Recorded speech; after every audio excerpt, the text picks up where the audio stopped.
तर आमचा आनंदवाडी प्रकल्प हा फक्त देवगड नाही, फक्त सिंधुदुर्ग नाही, पण कोकणाच्या किनारपट्टीच्या दृष्टिकोनातून अत्यंत महत्त्वाचा प्रकल्प आहे.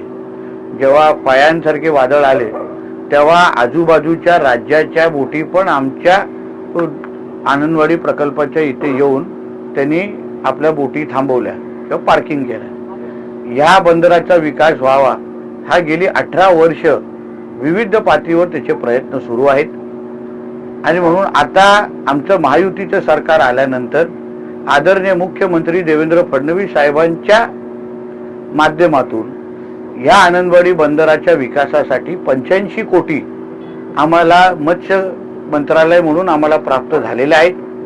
आज ह्या बंदरामध्ये येऊन ज्या मच्छीमारांसाठी आम्ही हे बंदराचा विकास करणार आहोत त्यांना सुविधा पुरवणार आहोत. त्यांना विश्वासात घेऊन त्यांच्या सूचनेनुसार त्यांच्या मार्गदर्शनानुसार या बंदराचा विकास करण्याच्या दृष्टिकोनातून आज आम्ही इथे बैठक घेतली.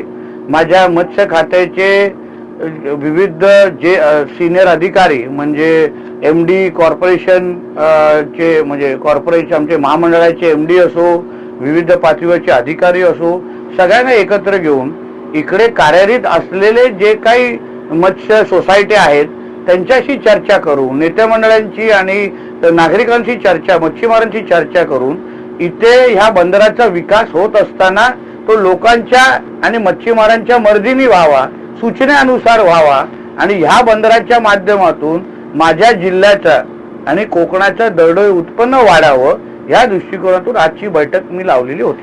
नरेंद्र मोदींचा 17 सप्टेंबरला पंतप्रधान म्हणून शेवटचा वाढदिवस असेल असा दावा संजय राऊत यांनी केला. तुम्ही सांगा, संजय राजाराम राऊतचा असा कुठला दावा आजपर्यंत खरं झालेला आहे?